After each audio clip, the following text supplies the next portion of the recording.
Good evening guys, कैसे हैं आप सब। चलिए, जहाँ से हमने छोड़ा था लास्ट टाइम वहीं से स्टार्ट कर रहे हैं ज्योग्राफी का lecture, movement of earth surface. ठीक है, हम क्या स्टार्ट कर रहे हैं? Movement of earth surface. कि अर्थ के सरफेस पे जो मूवमेंट होती है उनकी बात करेंगे हम। ठीक है, कि क्या क्या मूवमेंट होती है, कैसी कैसी मूवमेंट्स होती हैं। ठीक, तो चलिए सबसे पहले हम बात करते हैं कि सबसे पहले ये किसने बताया कि अर्थ के अंदर मूवमेंट्स होती हैं। ये अर्थ के सरफेस के अंदर डिफरेंट काइंड ऑफ मूवमेंट्स होती हैं। तो फर्स्ट सजेस्टेड बाय एक एंटोनियो प्लेग्रिनी था। एंटोनियो प्लेग्रिनी।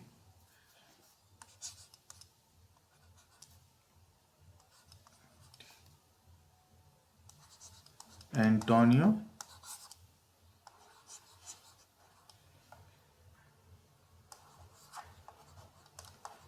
प्लेग्रिनी, इन्होंने बताया था कि अर्थ के अंदर कुछ मूवमेंट होती है। अप्रोक्सीमेटली बताया था इन्होंने 1600 के अराउंड। ठीक है, 1600 के अराउंड, 1596।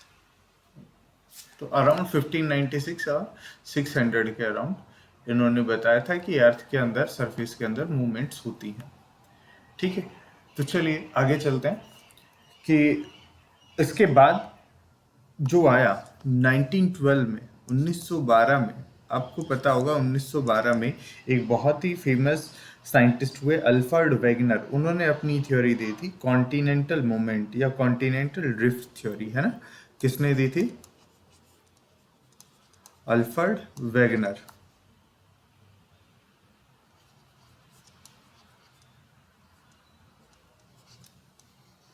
अल्फ्रेड वेगनर ने कॉन्टिनेंटल ड्रिफ्ट थ्योरी दी थी।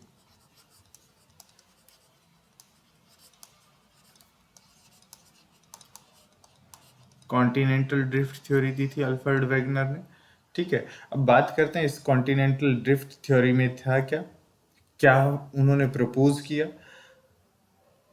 जो इन्होंने बताया कि क्लाइमेट जो थे ना अर्थ के ऊपर, क्लाइमेट उसके ऊपर इन्होंने स्टडी किया कि जो क्लाइमेट थे अर्थ के ऊपर डिफरेंट रीजन में, वो थोड़े से कंफ्यूजिंग थे। कैसे कंफ्यूजिंग थे? कि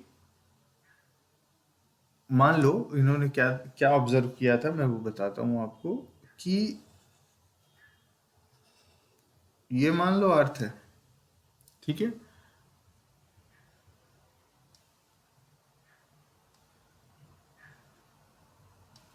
ये कोल्ड रीजन होगा,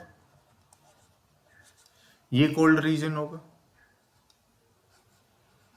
है ना।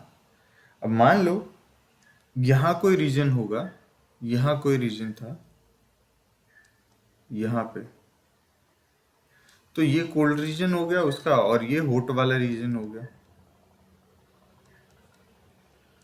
है ना। तो ये धीरे धीरे धीरे धीरे ये इधर मूव कर गया, ये मूव कर गया इस तरफ। इस तरफ मूव करने पे क्या होगा भाई? इस तरफ जब ये मूव करेगा, सॉरी इसको,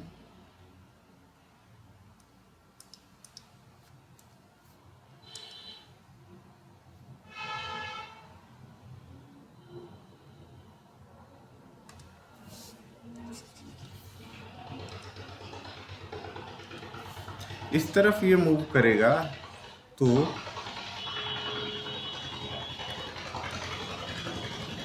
क्या ऑब्जर्व किया अल्फ्रेड वेगनर ने? जब ये एक तरफ से दूसरी तरफ मूव किया तो इधर क्या है, कोल्डर रीजन, ये वाला कोल्डर है, लेकिन इसका क्या आया, हॉट रीजन आ गया। ये हॉट रीजन है, यहाँ पे हॉट है, तो ये रीजन क्या है, कोल्ड है। ये रीजन ठंडा है। तो इसी पे अल्फ्रेड वेगनर ने बताया कि कॉन्टिनेंट क्या करते हैं, ड्रिफ्ट करते हैं, एक जगह से दूसरी जगह जाते हैं। ठीक है, उन्होंने क्या बताया, इस थ्योरी को एक्सप्लेनेशन दिया, उन्होंने क्या दिया कि 250 million years ago, 250 million years ago क्या था कि भाई एक बहुत बड़ा एक कॉन्टिनेंट था, ठीक है।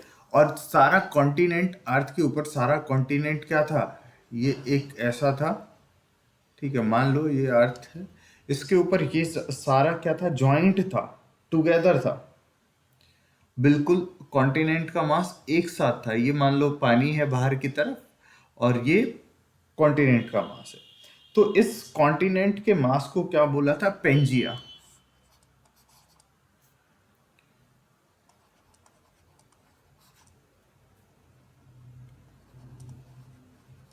पेंजिया बोला था, और इसको पेंथालासा, इसको पेंथालासा बोला, पेंजिया और पेंथालासा, ठीक है, डबल एस ए, पेंथालासा। अब क्या हुआ, धीरे धीरे ये कॉन्टिनेंट यहां से टूट गया, बीच से टूटा।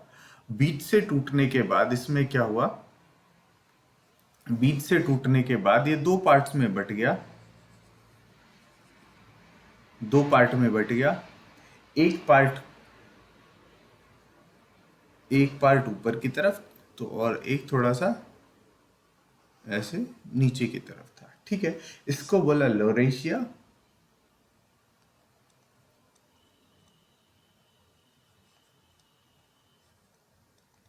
और ये गोंडवाना, गोंडवाना। और ये जो बीच में सी बना, that is sea, that is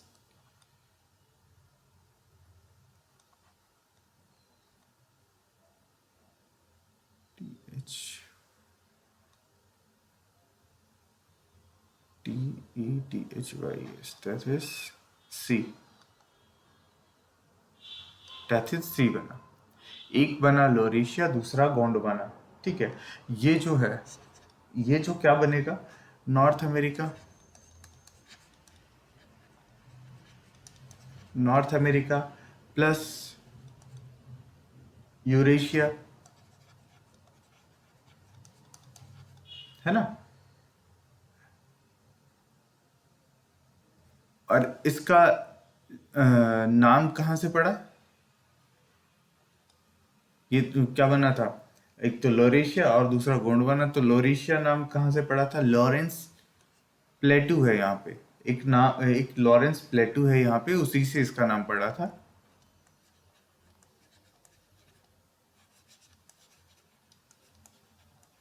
Lawrence प्लेटू, ये गोंडवाना था। गोंडवाना में आपका इंडिया आता है, इस तरफ इंडिया वाला रीजन। यहाँ पे एक ट्राइब थी, गोंड ट्राइब, इंडिया के अंदर आज भी है, वहीं से बोला जाता है कि इसका नाम पड़ा था, वहीं से नाम पड़ा था। अब देखो, बोला जाता है ऐसा, ऐसा अल्फ्रेड वैगनर ने ही बोला था, बोला तो क्या जाता है 145 मिलियन ईयर्स एगो, कि जो लॉरेशिया है वो कंटिन्यू ड्रिफ्ट कर रहा था आपस में एक दूसरे से। मान लो ये था लोरेशिया इस तरफ और गोंडवाना इस तरफ, ये दोनों आपस में क्या कर रहे थे, ड्रिफ्ट कर रहे थे आपस में एक दूसरे से अलग अलग, ठीक है। अब जो रिसेंट थ्योरीज हैं, आपने पढ़ा होगा टाइम स्केल, हिस्ट्री में, अगर एंशियंट हिस्ट्री के बिल्कुल स्टार्टिंग में पढ़ा होगा, तो क्रिटेशियस ईरा आया था। जो आज का टाइम जो चल रहा है उसको क्रिटेशियस ईरा बोलते हैं, ठीक है। क्रिटेशियस ईरा कब स्टार्ट हुआ, लगभग 65 million years ago, 65 million years ago. ये जो कॉन्टिनेंट थे लगातार एक दूसरे से दूर दूर दूर दूर जा रहे हैं। देखा गया है कि आज की पोजीशन से लगभग 65 मिलियन ईयर्स एगो ये कॉन्टिनेंट एक दूसरे से टूट के ड्रिफ्ट होने लगे थे। अगर वेस्टर्न कॉन्टिनेंट की बात करें, जिसमें नॉर्थ और साउथ अमेरिका है, दोनों लगभग इसी टाइम के दौरान 65 मिलियन ईयर्स एगो दोनों ने ड्रिफ्ट करना स्टार्ट किया था वेस्टवर्ड, वेस्टवर्ड, ठीक है। कब, कौन कौन से, नॉर्थ अमेरिका, और साउथ अमेरिका।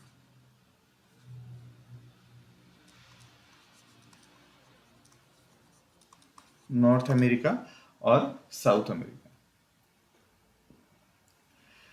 इस थ्योरी को इस थ्योरी को प्रूव करने के लिए बहुत सारे एविडेंस सामने आए। एविडेंस, ठीक है, इस थ्योरी को प्रूव करने के लिए एविडेंस बहुत सारे आए।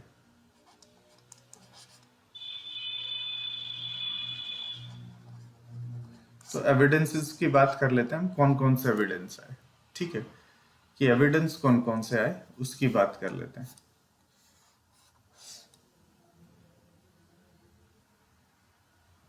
देखो, जब हम सारे कॉन्टिनेंट को ड्रॉ करेंगे तो बोला जाता है ऑल कॉन्टिनेंट, जितने भी कॉन्टिनेंट थे वो फिट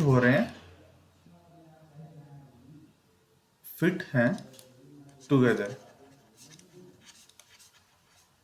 एक दूसरे के साथ फिट हो रहे हैं। ठीक है, दूसरी चीज क्या बोली गई, जो 1964 में 1964 में रिसर्चर जो थे, एक रिसर्चर थे जिसका नाम था बुलार्ड।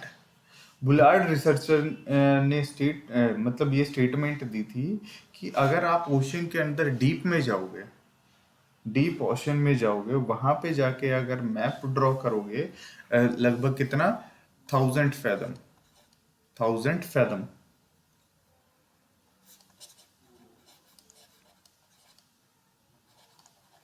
1000 फैदम में जाओगे, लगभग कितना, 1.8 मीटर। ठीक है, इतना नीचे जाके अगर आप सरफेस के ऊपर वहां से आप इसका एक मैप ड्रॉ करोगे या मैप देखोगे, क्योंकि आपको पता है कि 1930 से पहले जो सेकेंड वर्ल्ड वॉर हुआ था, सेकेंड वर्ल्ड वॉर के टाइम पे शिप्स आ गए थे और मैपिंग हो चुकी थी सी सरफेस की। तो 1964 में कहा गया था कि यहाँ पे जाके तुम अगर मैप ड्रॉ करोगे तो वो मैप भी कुछ ऐसा ही होगा कि ऐसा दिखाएगा कि जो ये ओशनिक जो प्लेट हैं वो फिट हो जाती हैं या एक दूसरे के साथ फिट हैं। ठीक है, ये बताता है कि ड्रिफ्ट हुआ है। उसके बाद अल्फ्रेड वेगनर ने क्या कहा था कि जो रॉक्स हैं, थर्ड एविडेंस मैं दे रहा हूं, रॉक की एज कैलकुलेट की, रॉक की एज कैलकुलेट की, तो क्या पता लगा उससे, रॉक की एज कैलकुलेट करने से, कि हर एक कि जो कॉन्टिनेंट है, एक कॉन्टिनेंट है, उस कॉन्टिनेंट से दूसरे कॉन्टिनेंट पे जब एज रॉक का टेक्सचर, रॉक की एज कैलकुलेट करते हैं तो सेम सेम आ रही है। जैसे ब्राजीलियन कोस्ट के ऊपर, मैं कुछ एग्जांपल लिख रहा हूं। एक Brazilian coast,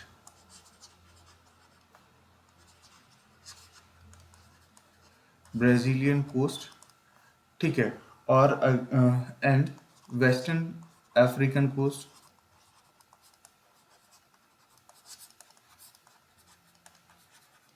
western African coast, हाँ, ये दो, इसके ऊपर जो जो रॉक थी, ठीक है, जो ब्राजीलियन कोस्ट थी और वेस्टर्न अफ्रीकन जो कोस्ट थी, इन दोनों कोस्ट के ऊपर जो रॉक्स थी ना बेटा, रॉक की एज क्या थी, सेम थी,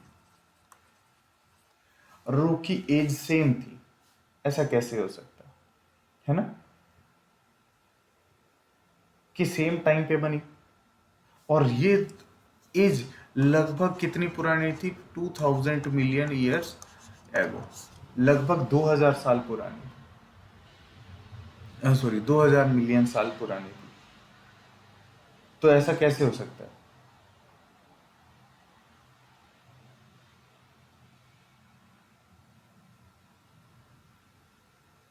लेकिन लेकिन अगर बात करें किसकी, ये तो हो गया सर कि मान लो सेम टाइम में बन गई होगी आपके, लेकिन एक छोटा सा ट्विस्ट यहाँ था कि जो कोस्ट लाइन थी, बिटवीन दीज टू रॉक्स, वो इतनी पुरानी नहीं थी, वो इतनी पुरानी नहीं थी। वो कितनी पुरानी थी सर? 145 million years ago. वो मतलब 145 मिलियन ईयर्स पुरानी थी।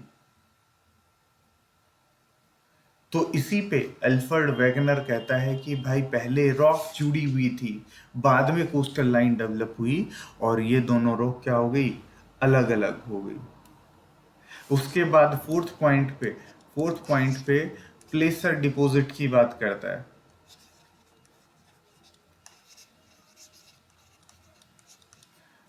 अल्फ्रेड वेगनर क्या कहता है? प्लेसर डिपॉजिट कहां पे? South America and West Africa.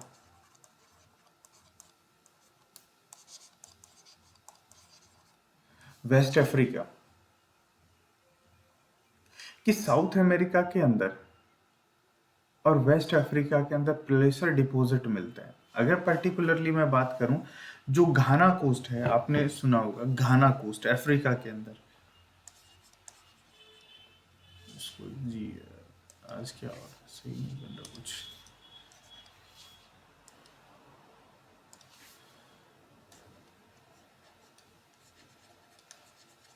नाम सुना होगा घाना कोस्ट ऑफ अफ्रीका। यहां पे गोल्ड मिलता है प्लेसर डिपॉजिट की फॉर्म में, है ना।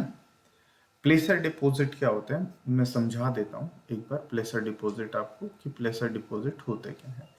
मान लो ये कोई रॉक है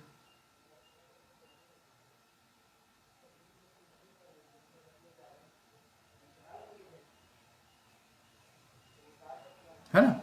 यहाँ से रॉक से मान लो कोई नदी जा रही है, तो नदी अपने साथ कुछ बहा के कुछ ले जाए, मेटल वगैरह कुछ ले जाए, और वो यहाँ डिपॉजिट हो जाए, दैट इज प्लेसर डिपॉजिट।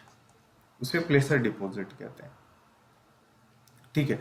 अब सुनो मेरी बात। हम बात कर रहे थे घाना कोस्ट की। घाना कोस्ट में क्या मिलता है सर? गोल्ड मिलता है, लेकिन यहाँ कोई गोल्ड का सोर्स नहीं है। गोल्ड का सोर्स कोई नहीं है यहाँ पे। लेकिन जब देखा गया ये सोर्स, तो अमेरिका के अंदर ये सोर्स है।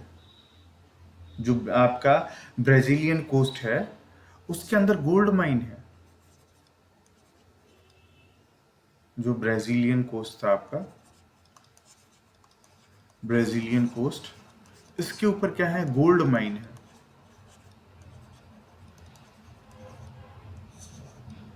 और इन दोनों को जोड़ के जब देखा गया, कॉन्टिनेंट को जोड़ के देखा गया, तो भाई पता चला कहीं किसी टाइम में यहाँ पे जो नदी वगैरह जो बहती थी, उसी से ये क्या आया है? प्लेसर गोल्ड आया है ना। नेक्स्ट, आपका अगर नेक्स्ट पॉइंट पे हम बात करें, फिफ्थ पॉइंट के ऊपर अगर मैं बात करता हूं, तो फॉसिल डिपॉजिट।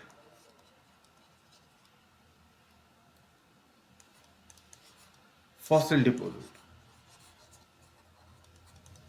एक चीज बताइए, दोनों कॉन्टिनेंट अलग हैं, दोनों के एनवायरमेंटल कंडीशन अलग हैं, तो ऑब्वियसली यहाँ पे रहने वाले जीव भी अलग अलग होंगे। लेकिन जिस जीव का, जिस एनिमल का जो वो है फॉसिल एक जगह मिल रहा है, वही वैसा ही दूसरी जगह मिल रहा है। तो इसका मतलब क्या हुआ कि पहले कॉन्टिनेंट जुड़े हुए थे, तभी एनिमल एक जगह से दूसरी जगह मूव कर पा रहे थे। ठीक है। नेक्स्ट हम बात करते हैं कि टिलाइट डिपॉजिट होते हैं। एक दो तीन चार पाँच, पाँच छठे पॉइंट पे बात कर लेते हैं। सिक्स पॉइंट पे हम क्या बात कर रहे थे कि जो प्लेसर डिपॉजिट है वो यहाँ पे होंगे। प्लेसर डिपॉजिट हो गया, हाँ प्लेसर डिपॉजिट हो गया। टिलाइट डिपॉजिट या जो ग्लेशियल डिपॉजिट है,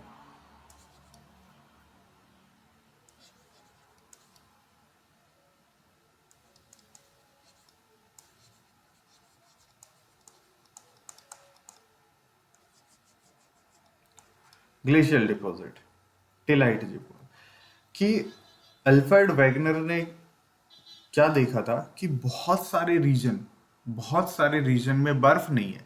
जैसे अभी पीछे ही मैं बता रहा था, बर्फ नहीं है, ठीक है, लेकिन वहां पे बर्फ के डिपॉजिट जो होते हैं, बर्फ से बनने वाली जो चीजें डिपॉजिट होती हैं वो मिले। जैसे अभी हमने बताया था कि ये इधर ये बता रखा है हमने अभी कि जब ये कॉन्टिनेंट मूव हुए एक जगह से दूसरी जगह, तो ये कोल्ड रीजन का था, है ना, ये कोल्ड रीजन में था। कोल्ड रीजन में तो यहाँ पे टिलाइट डिपॉजिट मिलेंगे, और जैसे ये हॉट रीजन में जाता है तो हॉट रीजन में नहीं मिलेंगे। जब ये कोल्ड रीजन में जाएगा तो इसके अंदर टिलाइट डिपॉजिट नहीं मिलेंगे, लेकिन ये हॉट वाले में टिलाइट डिपॉजिट मिलेंगे। तो इसके अकॉर्डिंग जहाँ कंडीशन है, जहाँ ये मिल रहा है, उसके अकॉर्डिंग तो क्या है, नहीं मिलना चाहिए, है ना, लेकिन यहाँ पे कोल्ड वाले रीजन के कारण मिल रहा है। तो इसे क्या बोला था कि यहाँ पे ग्लेशियल डिपॉजिट या टिलाइट डिपॉजिट मिलते हैं। ठीक है, नेक्स्ट हम समझते हैं प्लियोमैग्नेटिज्म। मैग्नेटिज्म क्या होता है कि जो अर्थ के अंदर जो मैग्नेटिक फील्ड है उसकी बात करते हैं कि मैग्नेटिक फील्ड आया कहाँ से, कैसे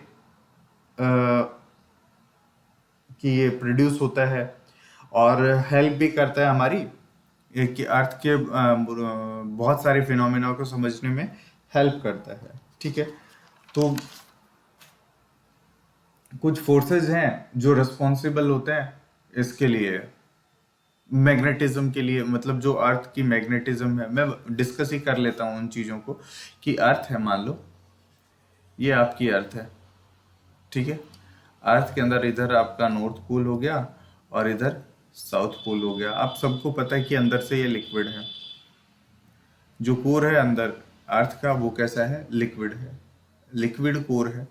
तो जब ये फोर्स के साथ घूमेगा, जब ये घूमेगा, क्यों घूमेगा सर, अर्थ भी रोटेट कर रही है तो ये भी घूमेगा। ये जब घूमता है तो इसके अंदर फेरोमैग्नेटिक सब्सटेंस है,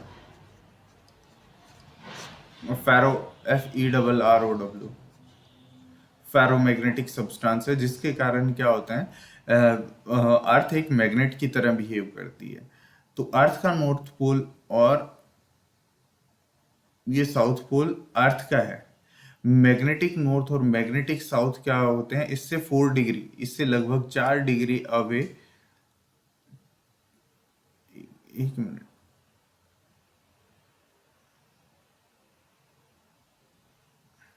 यहाँ पे 4 नहीं 11 डिग्री, सॉरी 4 डिग्री नहीं, 11 डिग्री, ये कितना है, 11 डिग्री, 11 डिग्री अवे पे ये मैग्नेटिक नॉर्थ हो गया और ये मैग्नेटिक साउथ हो गया। तो आपको सबको पता है, ये कॉमन चीज है कि बर्ड्स बर्ड्स को अपने एक जगह से दूसरी जगह जाने में ये हेल्प करती है, डायरेक्शन बताती है, हमें भी डायरेक्शन बताती है। ठीक है, तो ये काम है इसका। उसके बाद जो अल्फ्रेड वेगनर की थ्योरी के बाद दूसरी थ्योरी आई थी, कॉन्टिनेंटल ड्रिफ्ट थ्योरी के बाद दूसरी थ्योरी आई थी 1930 में, कन्वेंशन इन द अर्थ।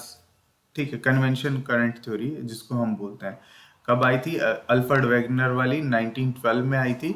और जो दूसरी थ्योरी आई थी आर्थर होम्स ने दी थी 1930 के अराउंड, या 30 में। कन्वेंशनल करंट थ्योरी किसने दी थी,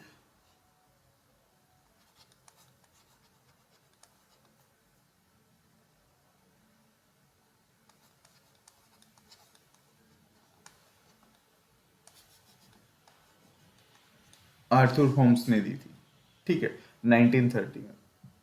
ये किसके ऊपर बेस्ड थी, जो मैग्मा होता है ना अर्थ के नीचे, मैग्मा, उसके ऊपर बेस्ड थी। इन्होंने क्या कहा था कि जो सी होता है, समुंदर, ठीक है, समुंदर में जो रॉक्स मिलेंगी, समुंदर में जो रॉक्स मिलती हैं हमें, मान लो ये क्या है आपका, यहाँ से मैग्मा निकला और ये बना,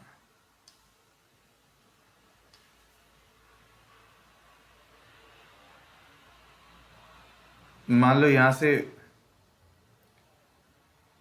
यहाँ से ये लावा निकला और यहाँ से डिपॉजिट होना शुरू हुआ, है ना। ये क्या हो गया, ओशनिक फ्लोर हो गया, नीचे ओशनिक फ्लोर हो गया। अब देखो, यहाँ तक डिपॉजिट हो सकता है, यहाँ यहाँ यहाँ पहले डिपॉजिट हुआ होगा मान लो। तो ये वन, इसको मैं 1 डैश लिख रहा हूँ, इसको 2 डैश लिख रहा हूँ और इसको 3 डैश लिख रहा हूँ, ऐसा इधर होगा, है ना।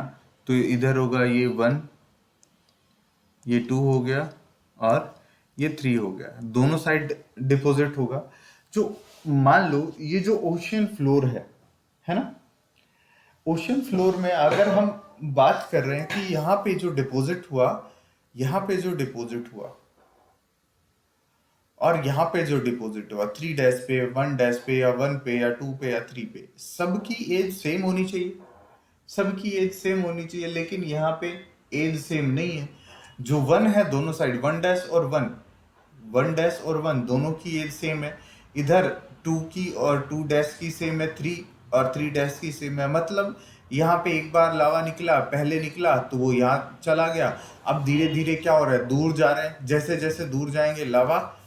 अब मान लो एक टाइम ऐसा आएगा कुछ टाइम बाद कि यहाँ पे मान लो 0 आ जाएगा, ये आगे चला जाएगा, आगे आगे चला जाएगा तो ये नीचे चला जाएगा, मोल्ट हो जाएगा। अभी आगे पढ़ेंगे अगली थ्योरी में, सी स्प्रेड थ्योरी, जो सी फ्लोर स्प्रेडिंग थ्योरी, उसमें क्या बताता है कि ये आगे मैग्मा जाए, जो ये मैग्मा था या रॉक्स बनी थी, ये कॉन्टिनेंट जो बना था आगे चला जाएगा, ये मेल्ट हो जाएगा दोबारा से, नीचे चला जाएगा तो 1 डैश इसकी जगह आ जाएगा, फिर ये इरेप्ट होगा तो लावा यहाँ तक आ जाएगा, फिर इसकी और इसकी से एज सेम होगी, फिर से ये यही सब रिपीट होगा। ठीक है। सी फ्लैट नेक्स्ट आती है 1961 में। 1961 में आपकी आती है sea floor spreading theory.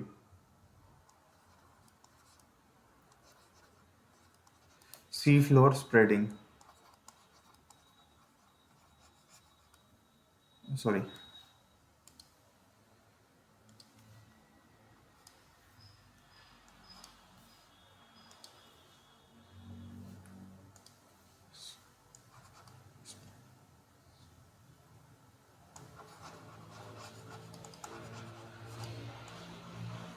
Sea floor spreading theory ये किसने दी थी, हैरी हेस।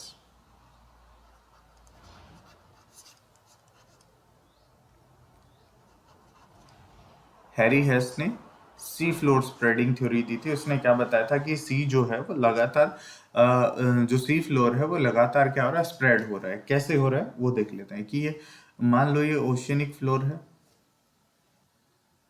मैं इधर ही बना देता हूँ इसके,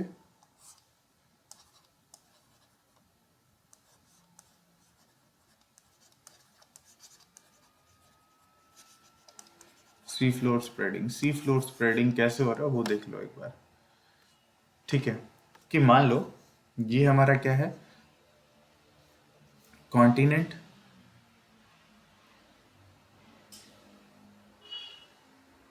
ये हमारा कॉन्टिनेंट है पूरा,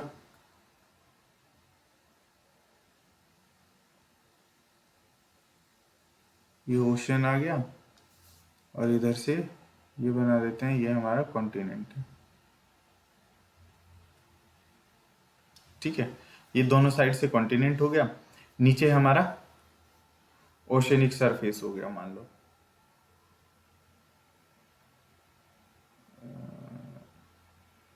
ये हमारा, तो ये कॉन्टिनेंट हो गया, ये भी कॉन्टिनेंट हो गया। ठीक है, यहाँ से इसको ऐसे कर देते हैं,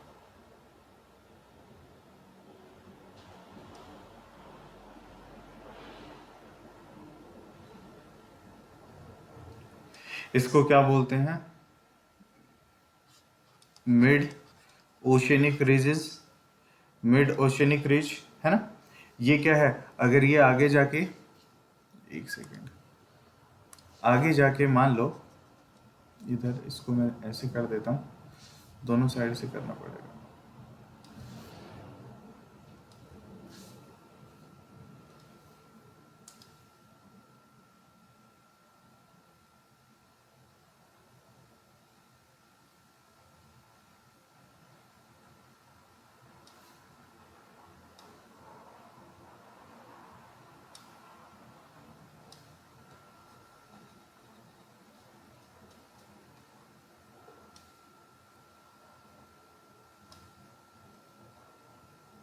देखो, ये कॉन्टिनेंट जो कॉन्टिनेंट की जो प्लेट है, ठीक है, वो क्या होती है, हल्की होती है, हल्की होती है। और ओशनिक जो होती है वो भारी होती है, ठीक है। इसी के नीचे क्या होता है, ये ओशनिक क्रस्ट हो गया, इसको मैं लिख देता हूँ,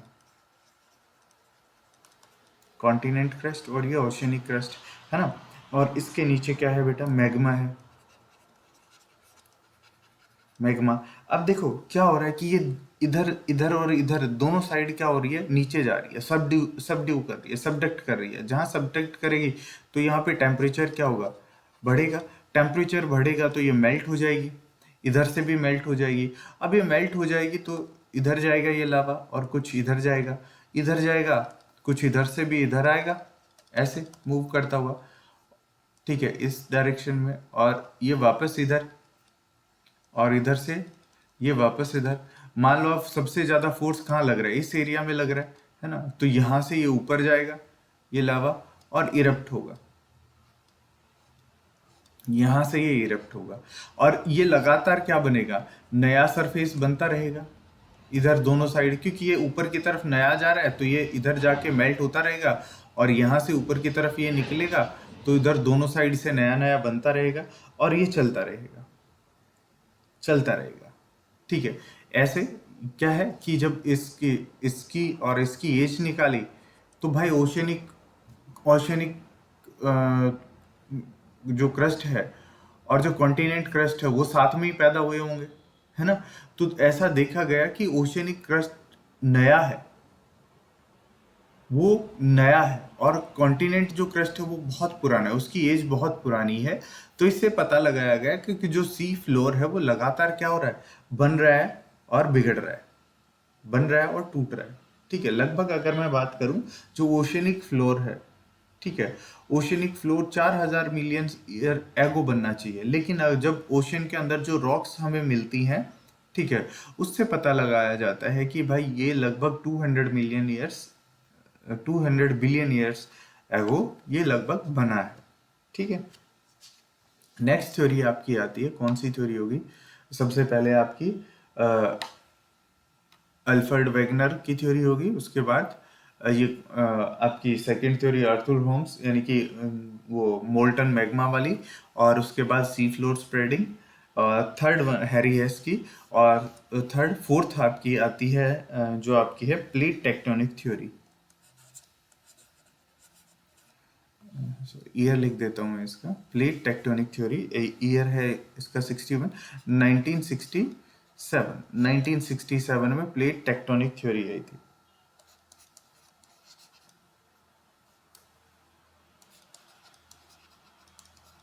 प्लेट टेक्टोनिक थ्योरी, ठीक है।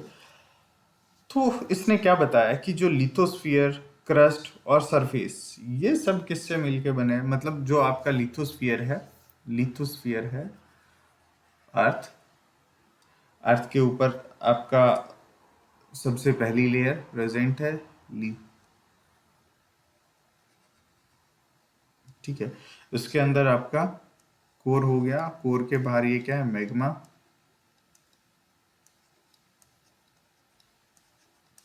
मैग्मा, ठीक है। और ये जो है, ये वाला, ये आपका लिथोस्फियर है। लिथोस्फियर में क्या होते हैं, रूकी लेयर्स और सेल्स जो होते हैं, यानी कि अपर जो आपका क्रस्ट आ गया और अपर मेंटल लिथोस्फियर के अंदर आता है, ठीक है। अगर बात करें मेजर रॉक्स, और यहाँ पे मिनरल्स होते हैं, मेजर मिनरल्स भी मिलते हैं। अब बोला गया, इस थ्योरी में बोला गया है, जो अर्थ है, अर्थ के अंदर 7 मेजर प्लेट हैं। इस थ्योरी के अकॉर्डिंग 7 मेजर प्लेट हैं, ठीक है। और बहुत सारी माइनर प्लेट है, छोटी प्लेट है, ठीक है। न्यूमरस, एनसीईआरटी के अकॉर्डिंग यहाँ पे 7 मेजर और न्यूमरस माइनर प्लेट्स दे रखी हैं, ठीक है। 6 जो मेजर कॉन्टिनेंट है और एक मेजर ओशनिक प्लेट है, 6 कॉन्टिनेंट की हैं। इनको डिवीजन करके लिख देते हैं ऐसे लिखने के बजाय, हाँ, 6 मेजर कॉन्टिनेंट और एक क्या है मेजर ओशियनिक, एक मेजर ओशियनिक है और 6 मेजर मेजर कॉन्टिनेंट प्लेट है। अब देखो, एक मेजर, ये तो सबको पता होगा, एक जो मेजर ओशियनिक प्लेट है वो कौन सी है? Pacific plate.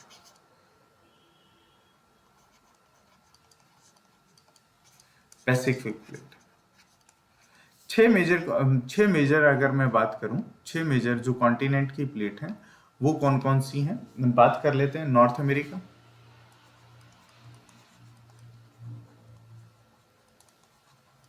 North America plate, south American plate, ठीक है, उसके बाद African plate,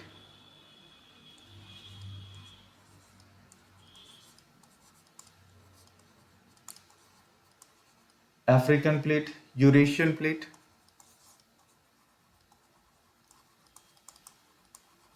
Eurasian plate, Antarctica,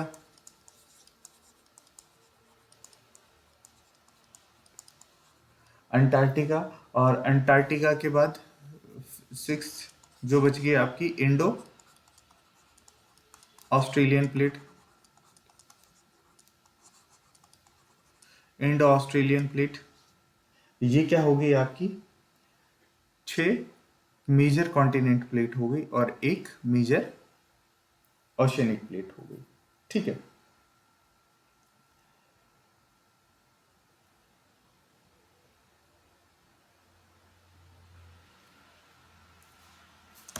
एक सेकेंड भाई, पानी पी लेता हूँ फिर शुरू करता हूँ।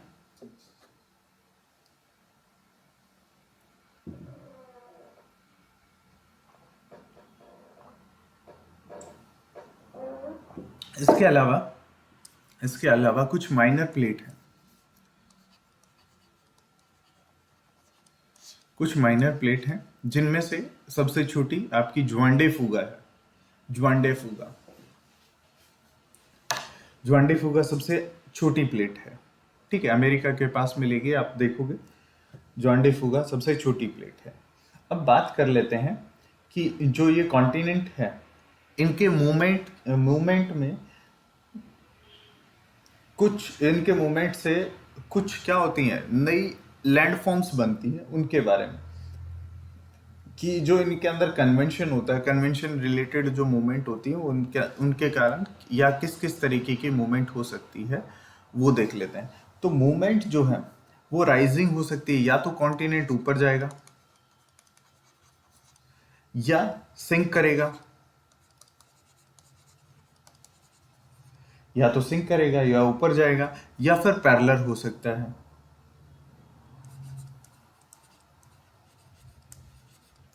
पैरेलल हो सकता है, ठीक है। ये 3 तरीके की मूवमेंट होती है, राइजिंग, ठीक है। जब ये राइजिंग होगा, राइजिंग और बनेगा तो ये क्या करेगा? डाइवर्जेंट बाउंड्री फॉर्म करेगा। डाइवर्जेंट मतलब एक ये प्लेट है और दूसरी प्लेट क्या है? ये है, ये 2 प्लेट हैं, एक इधर जा रही है, दूसरी प्लेट इधर जा रही है, तो ये जो बीच में बाउंड्री बनी इसको हम बोलते हैं डाइवर्जेंट, ठीक है। इसके अलावा दूसरी बात, जब ये सिंक करेगा तो सिंकिंग जो होती है वो कैसी होगी? मान लो सेम, एक ये प्लेट है और एक ये प्लेट है,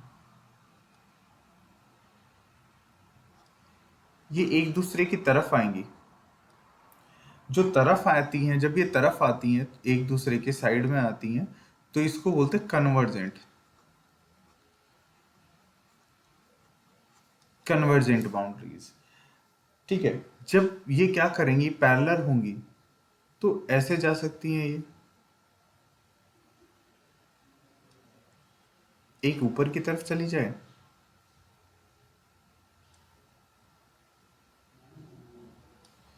एक नीचे की तरफ चली जाए, तो ये क्या होगी?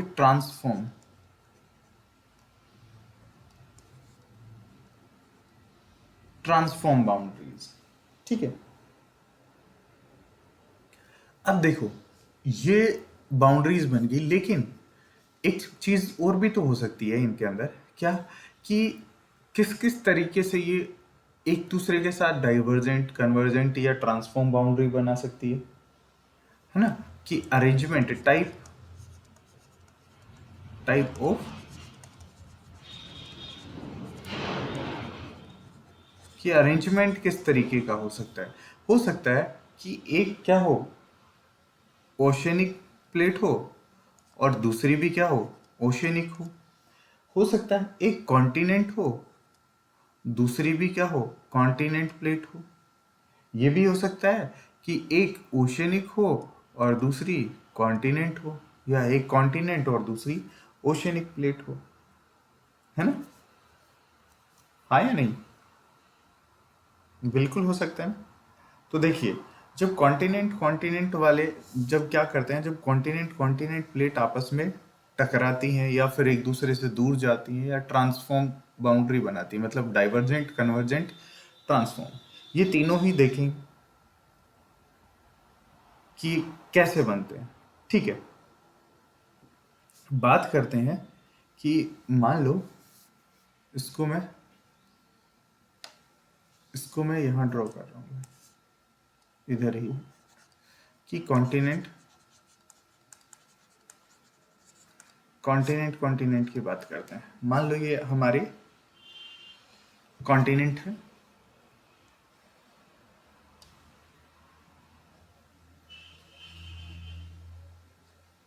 इसके ऊपर फोर्स लग रहा है नीचे से फोर्स लग रहा है, इस तरफ मैग्मा लेके जा रहा है इसको, और इस तरफ से इस तरफ लेके जा रहा है। तो ये क्या करेगा, जब ये फोर्स लगेगा तो यहाँ पे बीच के अंदर, इसके अंदर क्रैक डेवलप होगा, मतलब यहाँ से ये क्रैक डेवलप होगा, और यहाँ से क्या आएगा, मैग्मा बाहर आ जाएगा। तो ये प्लेट 1 बन गई। ठीक है, एक साइड कोई सा भी नंबर दे दो, एक प्लेट 2 बन गई। यहाँ से मैग्मा बाहर आ गया, लावा, है ना? जब ये दूर जाएगा तो ये टूट जाएगी, या तो ऐसे टूट सकती है कि क्लियर 2 प्लेट बन जाए,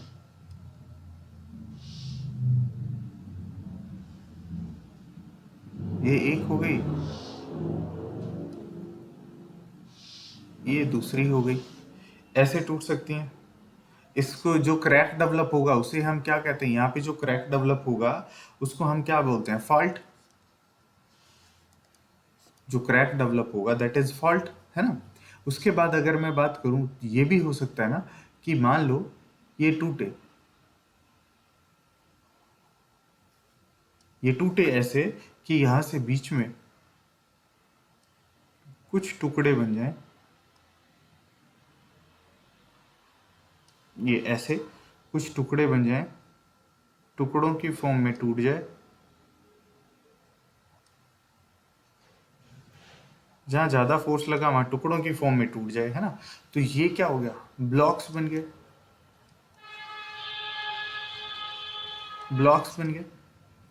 है ना? तो ये जो बना इनके कारण क्या बनते हैं, ब्लॉक माउंटेन। इनके कारण क्या बनते हैं, ब्लॉक माउंटेन बनते हैं। और इनके बीच में जो जगह बनती है, जो ये बन रहा है, मान लो ये जो बन रहा है, इधर बना के दिखाता हूँ एक बार आपको, इसी के नीचे बना देते हैं ना, काफी स्पेस है। हाँ, इधर बना देते हैं इसी के नीचे, कि मान लो ये कुछ ऐसे टूटा, ये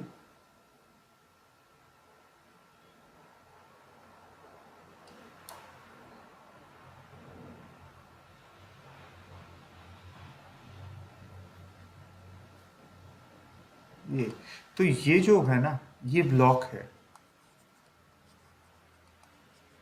ठीक है, और ये जो बना ना इनके बीच में, ये जो बना, ये बीच में इनको हम क्या बोलते हैं, रिफ्ट।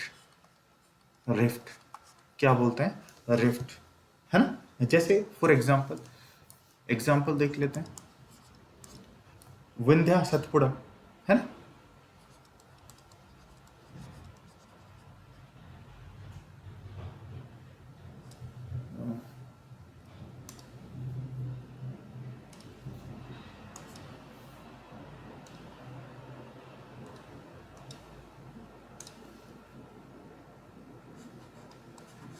विंध्य एंड सतपुड़ा। सतपुड़ा, विंध्याचल और सतपुड़ा जो माउंटेन रेंजेस हैं वो ऐसे ही बनी होंगी, और इनके अंदर जहाँ एक रिवर फ्लो करती है, इनके बीच से रिवर फ्लो करती है नर्मदा। नर्मदा है ना, तो वो रिफ्ट वैली में फ्लो करती है। दूसरा एग्जांपल ब्लॉक माउंटेन का,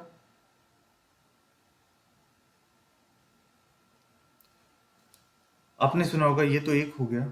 दूसरा एग्जांपल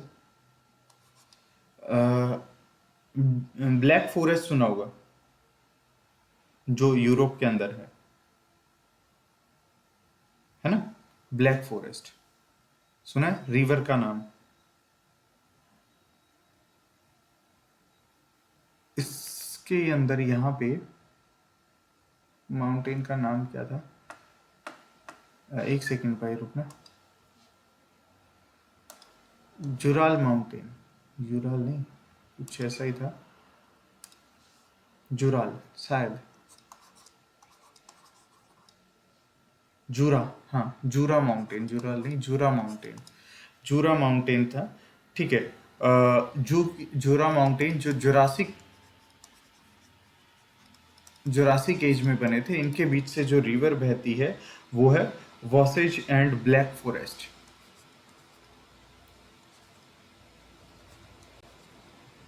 एंड ब्लैक फॉरेस्ट,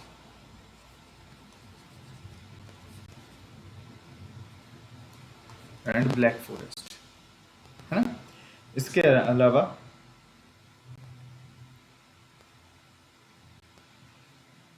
तो रिफ्ट क्या कर सकती है कि भाई रिवर भी बना सकती है।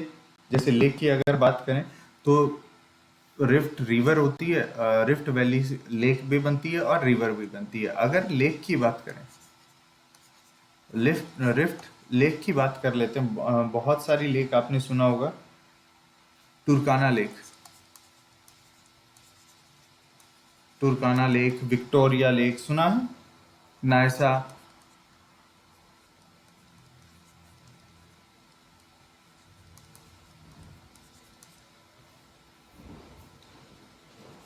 नायसा, ये सारी लेक कहाँ है, अफ्रीका के अंदर। ये सारी लेक किससे बनी है, रिफ्ट वैली में बनी है। रिवर्स की अगर मैं बात करूं, रिवर्स की अगर मैं बात करूं तो आपकी नर्मदा हो गई, तापी हो गई, उसके अलावा आपकी Rhine and Rhine rear river, Rhine, Rhine, RAI, RAINE, RA है भाई, इसके बाद RE है यहाँ पे, REINE, ठीक है, और RAINE, ठीक है। तो ये कुछ एग्जांपल्स हैं। अब यहाँ से जो लावा, हम बार बार लावा की बात कर रहे थे, मैग्मा की बात कर रहे हैं, उसकी बात कर लेते हैं कि लावा और मैग्मा होता क्या है, कैसे अर्थ, इसकी कैरेक्टरिस्टिक्स, और अर्थ के ऊपर क्या क्या ये चीज़ें फॉर्म करता है, कैसी कैसी शेप ये प्रोवाइड करवा सकता है, कौन कौन सी रॉक्स बनती हैं इसके कारण, वो सब हम देख लेंगे। ठीक है, टाइम कितना हो गया, ऑलमोस्ट हमें आधा घंटा हो गया होगा, तो वो हम कल देखेंगे। लावा हम कल करते हैं, लावा, लावा हम कल करते हैं। टाइप ऑफ मैग्मा, या फिर जिसको हम मैग्मा बोले, इसके टाइप, ये सब हम कल करते हैं। ठीक है, जो कॉन्टिनेंट राइज हुआ, किस किस तरह के बनेंगे, चलो कर ही लेते हैं। दो तरीके का होता है बेटा, दो तरीके का होता है, राइजिंग, राइजिंग और सिंकिंग, राइज और सिंक। ये क्या, या तो मैग्मा राइज करेगा या सिंक करेगा। ठीक है, अब देखो, जो डेंसर होगा, बता रहा हूं, ये कैरेक्टरिस्टिक्स नोट कर लेना। डेंसर होगा, राइजिंग जो होगा डेंस, डेंसर, मिल्क लाइक होगा, ठीक है, मिल्क लाइक, मिल्क लाइक, ठीक है। फ्लो फास्ट,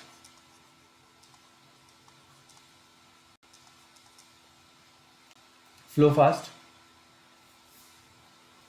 इसके अलावा दूसरी कैरेक्टरिस्टिक्स, लो होट,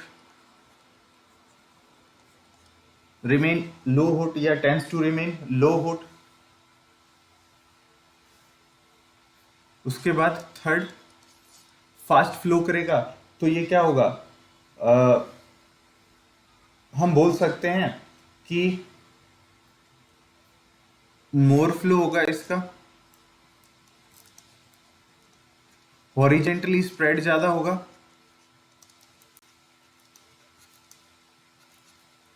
हॉरिजेंटली स्प्रेड, कि हॉरिजेंटली स्प्रेड ज्यादा होगा। इसके अलावा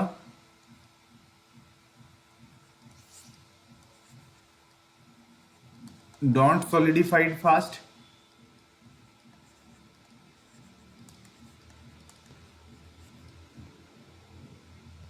सॉलिडिफाइड कर दिया, सॉलिडिफाई, इसको सही कर लेना भाई, solidify fast,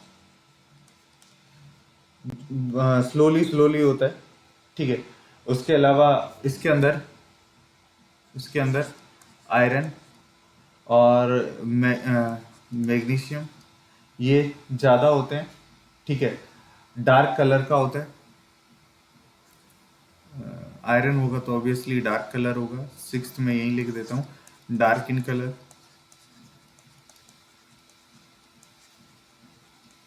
dark in colour.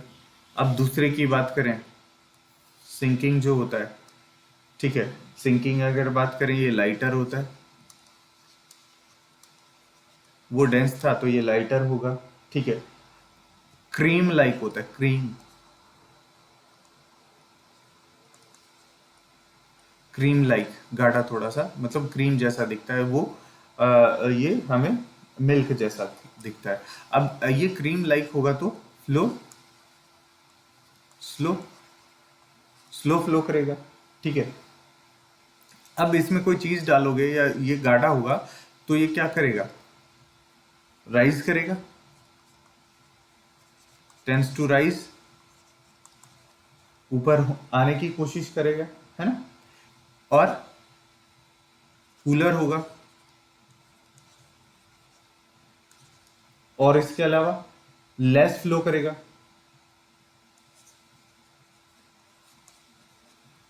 Less flow करेगा, एक्यूमुलेट होगा,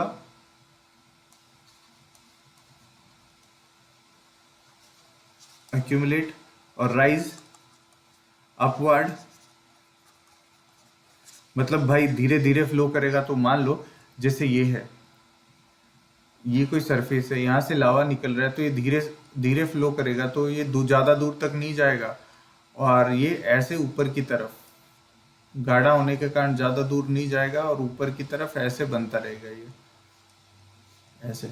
और ये जो है ये कैसे फ्लो करेगा, मान लो ये है ऐसे, ज़्यादा दूर तक जाएगा, फ्लो ज़्यादा दूर तक करेगा ये ऐसे, राइज अपवर्ड करेगा लेकिन बहुत धीरे, बहुत स्लो करेगा, ऐसे, ठीक है। ये वायलेंट एक्सप्लोजन होगा, मतलब जो एक्सप्लोजन होगा वो बहुत तेज होगा, या हम बोल सकते हैं कि एक्सप्लोड करता है, ये एक्सप्लोड करता है बहुत। इसके अंदर सिलिका ज्यादा होगी, मोर सिलिका, सिलिका होगी तो ये एसिडिक होगा, और ये क्या होगा, बेसिक, बेसिक होगा, और ये एसिडिक होगा, ठीक है। और ये डार्क कलर होता है, ये light in colour,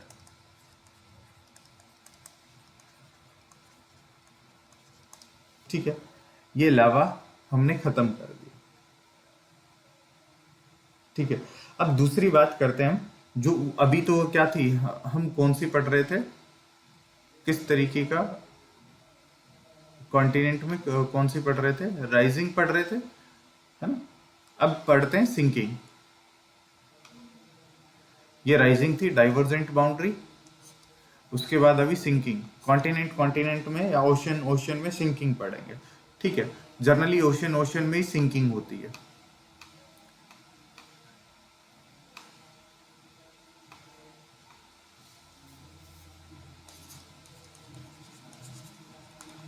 sinking sinking किस में होती है? ओशन और ओशन में। ओशन कॉन्टिनेंट में भी होती है सिंकिंग, ठीक है। क्योंकि अभी जब देखिए मैं एक छोटा सा कंसेप्ट बताता हूँ। दो प्लेट हैं आपके पास, ठीक है। ये एक प्लेट है, इसको ओशियनिक प्लेट लगा लो, और ये दूसरी प्लेट है, इसको कॉन्टिनेंट प्लेट लगा सकते हैं। इसकी डेंसिटी रो 1 होगी और इसकी डेंसिटी क्या होगी? रो 2।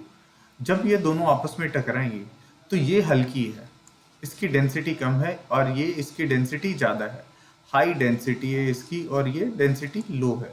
तो ऑब्वियसली जिसकी डेंसिटी ज़्यादा होगी वो नीचे की तरफ जाएगी, और जिसकी डेंसिटी कम होगी वो ऊपर की तरफ जाएगी। तो ये हमेशा किस तरफ जाती है? ओशनिक। हम ओशनिक फ्लोर पढ़ चुके हैं। हम ओशनिक जो वो है कि जो कॉन्टेंट ओशनिक कॉन्टिनेंट है वो किससे बना होता है, और जो कॉन्टिनेंटल क्रस्ट है वो किससे बना होता है, ठीक है। Oceanic crust and continental crust हम पढ़ चुके हैं किससे बना होता है, ठीक है। एक में सियाल देखा था हमने, और दूसरे में सीमा देखा था, silica aluminium and silica and magnesium. तो सिलिका एंड मैग्नीशियम हैवी होता है इसलिए नीचे होता है, और सिलिका एंड एल्यूमिनियम हल्का होता है तो ऊपर की तरफ रहता है, कॉन्टिनेंट में होगा, ठीक है। क्लियर? अब देखिए बात कर लेते हैं ओशन और ओशन की। दो प्लेट हैं, दोनों की डेंसिटी सेम है, दोनों की डेंसिटी क्या है? सेम है। लेकिन इनमें अगर थोड़ा बहुत भी फर्क हुआ तो एक क्या जाएगी बेटा? नीचे की तरफ जाएगी। एक मान लो नीचे बेंड हो गई और दूसरी ऊपर की तरफ रहेगी। कैसे? मान लो ये वाली ऐसे नीचे की तरफ गई, बेंड हो गई,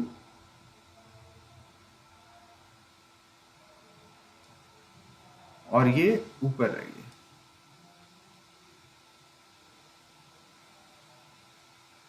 अब ये जब नीचे जाएगी तो आपको पता है जैसे ये नीचे जाएगी, नीचे की तरफ फोर्स लगेगा इस पे, तो क्या होगा? यहाँ पे ये मेल्ट होना शुरू हो जाएगी, यहाँ पे, है ना। यहाँ पे मेल्ट होगी तो यहाँ से भी मैग्मा आ रहा होगा इस तरफ, ऐसे आ रहा होगा, और यहाँ पे ये मेल्ट हो रही होगी तो ये इस तरफ फोर्स लगाएगी, ऊपर की तरफ फोर्स लगाएगी ऐसे। यहाँ पे इकट्ठा हो रहा होगा, है ना। और यहाँ पे इकट्ठा होगा तो क्या होगा? ऊपर की तरफ जाएगा, और ऊपर यहाँ से क्रैक डेवलप करेगा, और क्रैक डेवलप करने के बाद यहाँ पे क्या होगा? माउंटेन बिल्डिंग यहाँ पे डिपॉजिट होना शुरू हो जाएगा, ऐसे ऐसे। ये कई बार इतना ज़्यादा होता है कि यहाँ पे बाहर निकल जाता है। इसको हम बोलते हैं सी माउंट, सी माउंट, सी माउंट रिजेस, ठीक है। ये कई बार क्या बना देते हैं? आर्कीप्लेगो। आर्कीप्लेगो क्या होता है?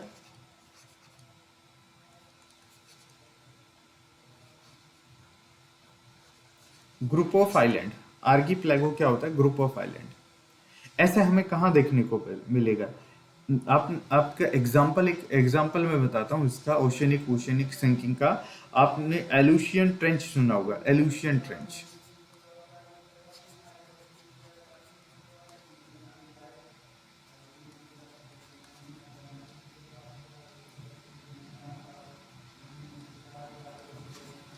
एलुशियन ट्रेंच सुना होगा, है ना। इसके अलावा कुरिल ट्रेंच सुना होगा, कुरिल ट्रेंच। इसके अलावा बोनियन बोनियन ट्रेंच सुना होगा, ठीक है। मरियाना ट्रेंच सुना होगा, मरियाना ट्रेंच। ये सारी ट्रेंच क्या है? ऐसी ही है, ऐसी ही बनी है। ये जनरली हमें कहाँ देखने को मिलेगा? Pacific plus north America, Pacific plus north America के अंदर ये देखने को मिलेगा, है ना? क्लियर? अब सबडक्टिंग जो प्लेट होती है, सबडक्टिंग प्लेट क्या बनाएगी? ट्रेंच बनाएगी, वोल्केनिक एरप्शन होगा। लिख देता हूं मैं,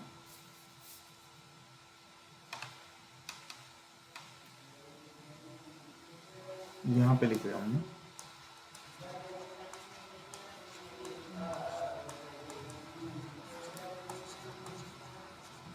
जो सबडक्टिंग प्लेट होती है बेटा, वो क्या क्या बनाएगी?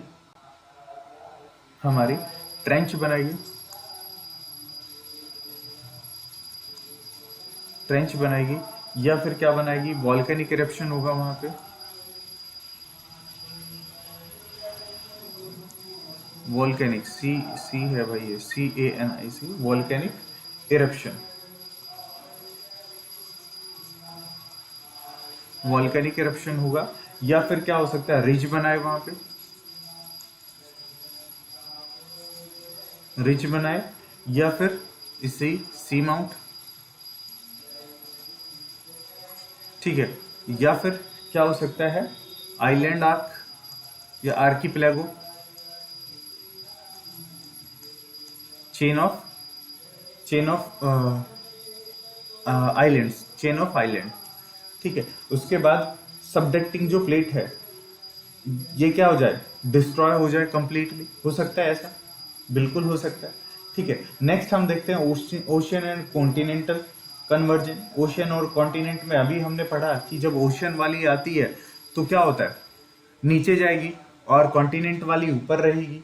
तो कॉन्टिनेंट वाली ऊपर रहेगी क्योंकि हल्की होती है, और वो नीचे जाएगी तो वहां क्या बन सकता है? कोई नई चीज बन सकती है। इसके अलावा आप देख रहे हो कॉन्टिनेंट, कॉन्टिनेंट में भी कोई नई चीज, क्या माउंटेन ही बनेगी। कॉन्टिनेंट, कॉन्टिनेंट में भी क्या होता है बेटा? जो कॉन्टिनेंट कॉन्टिनेंट टकराती हैं तो उनमें से भी क्या होता है? फोल्ड माउंटेन बन सकते हैं, फोल्ड माउंटेन बन सकते हैं, है ना? या फिर कोई प्लेटू बन सकता है, ठीक है। जैसे अगर मैं बात करूं, जो आपकी यूरेशिया है और दूसरी इंडो ऑस्ट्रेलियन, ये दोनों प्लेट हैं। ये दोनों प्लेट जब टकराती हैं, इंडिया और चाइना की बात कर रहा हूं मैं, इंडिया और चाइना के बीच में, इंडिया और चाइना के बीच में यहाँ पे जो डिपॉजिट थे, डिपॉजिट तो क्या बन गए? वो ऊपर की तरफ आ गए, है ना? ऊपर की तरफ आ गए, ऊपर की तरफ आके क्या बना दिया? एक फोल्ड माउंटेन बना दिया, फोल्ड माउंटेन बना दिया, है ना भाई? एक तरफ मान लो क्या हो सकता है? कॉन्टिनेंट कॉन्टिनेंट हो सकता है, या कॉन्टिनेंट ओशियन हो सकता है, ठीक है। तो एक तरफ ये है आपका, मान लो ये कॉन्टिनेंट है, मैं अभी से माउंटेन बना देता हूँ यहाँ पे कि ऐसा ऐसा माउंटेन बना दिए, माउंटेन रेंजेस बना दी, ठीक है। और दूसरी तरफ क्या आपका ओशियन है, तो ओशियन वाली तो सबड्यू कर जाएगी, ऐसे चली जाएगी नीचे, और यहाँ से लावा निकलेगा और वो माउंटेन बना देगा, ठीक है, ऐसे माउंटेन बना देगा। लेकिन जब ये दोनों पे बराबर का फोर्स लगेगा, इधर भी कॉन्टिनेंट होगा, तो ये फोल्ड माउंटेन्स बनेंगे। क्यों? क्योंकि जो वो खिसकेगा वो बराबर फोर्स नहीं लगेगा, वो आगे पीछे का फोर्स लगेगा। या हो सकता है कि ये इकट्ठा होने लग जाए और इकट्ठा होके क्या बना दे? एक प्लेटू बना दे। तो यहाँ पे जो प्लेटू बनेगा वो आपका ये जो तिब्बत प्लेटू है वो बनेगा। इधर तिब्बत वाला जो प्लेटू है वो इसी के कारण बनता है, ठीक है। जहाँ पे पैरेलल रेंजेस ऑफ माउंटेन मिलेगा हमें, वो किसके कारण मिलता है? फोल्ड माउंटेन के कारण मिलता है, क्योंकि वहां पे पैरेलल फोर्स लगता है, और पैरेलल ही बहुत सारे कॉर्डिलेरा बोलते हैं इसको, कॉर्डिलेरा राइज हो जाता है,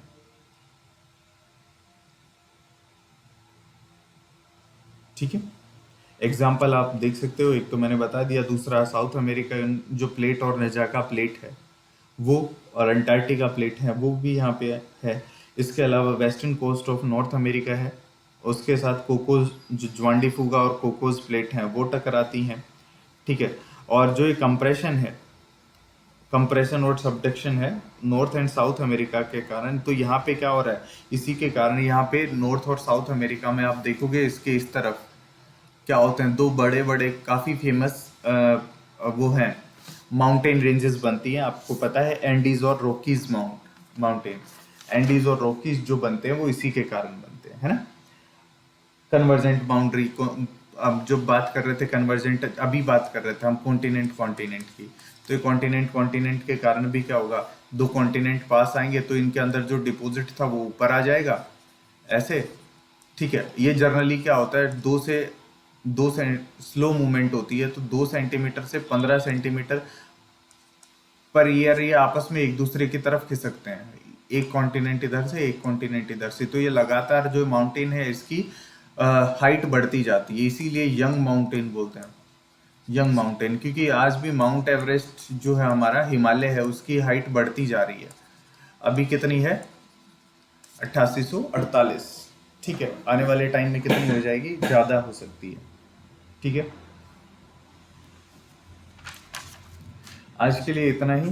कल अर्थक्वेक से स्टार्ट करेंगे कि और यहाँ से जो मैग्मा निकलता है या जो वॉल्केनोज इरप्ट होते हैं यहाँ से, जो कॉन्टिनेंट और ओशन जो प्लेट मिलती हैं ये ऊपर जब आएंगी तो यहाँ से कौन कौन सी रॉक्स वगैरह यहीं से स्टडी करेंगे हम, कौन कौन सी रॉक बनती हैं वो सब। तो आज के लिए इतना ही, बाकी कल या अगली क्लास में